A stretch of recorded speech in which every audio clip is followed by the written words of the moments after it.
Hello everyone, I hope you all are fine. So, in the previous class of this chapter, we have discussed about the solids and its states solid, liquid, and gas.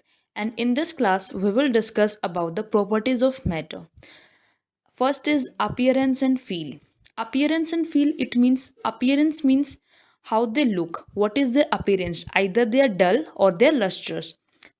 Smooth or rough, it means what is their texture, how we feel them when we touch them. So materials are known to be differ from one another in terms of their appearance, lustrous and dull, and their feel, smooth or rough.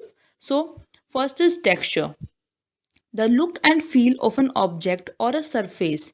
Example, smooth or rough. When you see in the picture, there are two balls given. One surface is smooth and one surface is rough.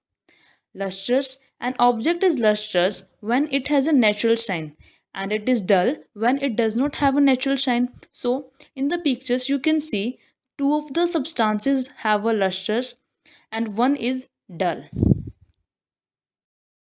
Second property is transparency. The property of a material to allow light to pass through it is called transparency. Or we can say, transparent objects allow you to see clearly through them. Examples like window, glass, glasses, the sieve. Through all these substances, light can easily pass through them and we can see clearly through them. Second, opaque objects. Some materials do not allow light to pass through them. So, such materials are called opaque material. So, in opaque materials, we cannot see through them. Examples like carrot, door, teddy bear, shoes, ladder. From all these substances, we cannot see through them. So, these are opaque substances. There is a picture given in which three portions are created: opaque, translucent, transparent. Opaque means through which we cannot see. Translucent means semi transparent. It means through which we can see but not clearly. And transparent means through which we can see clearly. So, behind this, there is a giraffe given. So, from the opaque portion, we cannot see the body of giraffe. In the translucent portion, we can see but not clearly. And in the transparent, we can easily see the body of the giraffe. So, transparent means through which all light passes. It means if you take a glass and it means through this light completely pass and you can see the object clearly. Second, translucent like butter paper. When light pass through them, some light pass through them. Okay, so it means you can see object but not clearly like in transparent. Third is opaque. If you take any paper, any cloth piece, it means through this no light pass and you are not able to see through that object. Now there is an activity given for you in which what you have to do, in the downside there are some objects given, so you have to find out from these which object is opaque, which object is translucent, and which object is transparent. So wait, stop the video here and find out these objects. Next property is floating and sinking. Materials which are lighter than water generally float over it, or floating is when an object is on the water. Sinking, materials which are heavier than water generally sink in it, or sinking is when the whole object is below the surface.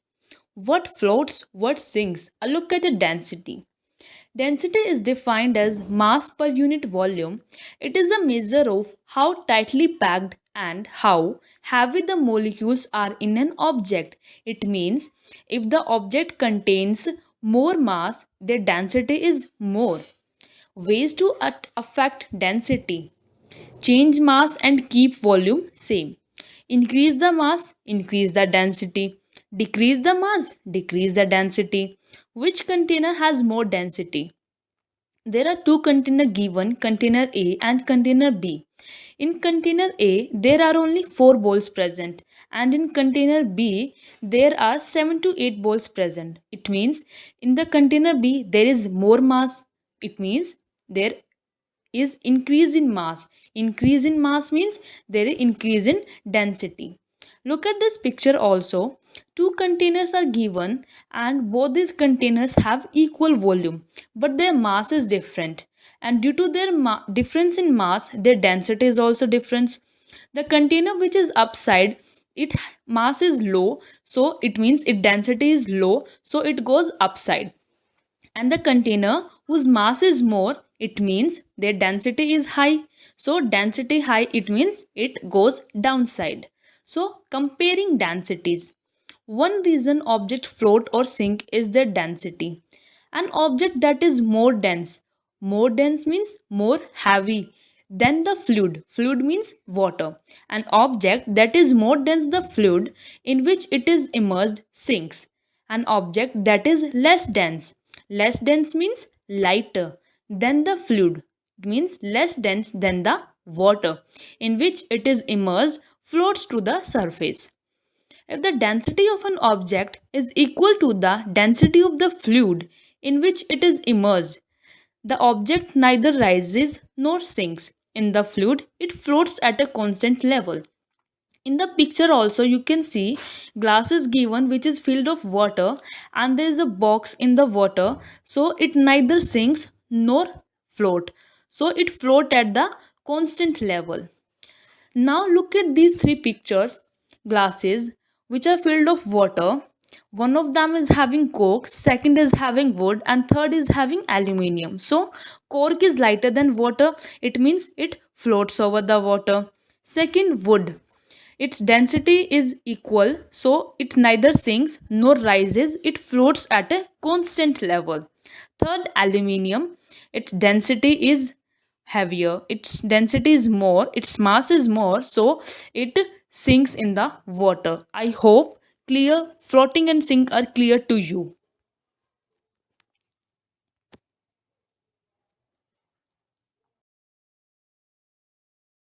Next property is diffusion.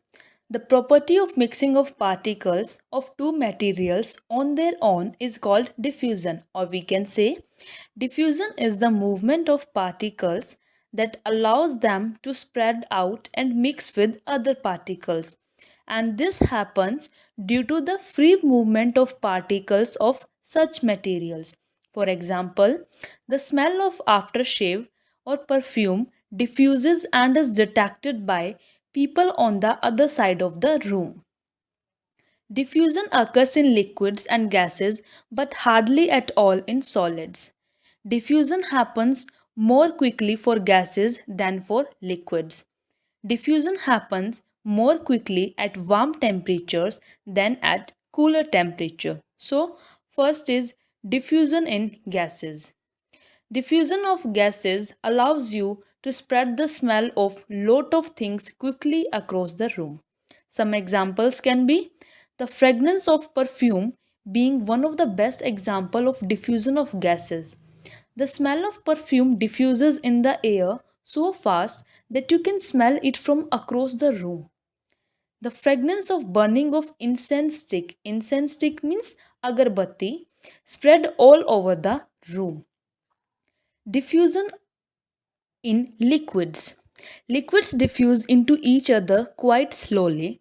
This is because particles in a liquid are not so free to move as they are in the gases. Like in this activity, take clean water in a beaker and put a few drops of blue ink in the water. You will see that blue ink spreads slowly in the water. This shows how one liquid diffuses into other liquid. Third, diffusion in solids. Solids do not diffuse with each other because their particles are held tightly and cannot move freely. For example, like sand and stones do not diffuse into each other. So, solids can, however, diffuse slowly into liquids. This is because particles of liquid are able to move. In this activity, take clean water in a glass jar and place it on a table. Now drop a few crystals of potassium permanganate in water. Now observe the water. You will see that pink color, or you can say purple color, spread slowly in the water. This shows that diffusion of a solid in liquid is very slow.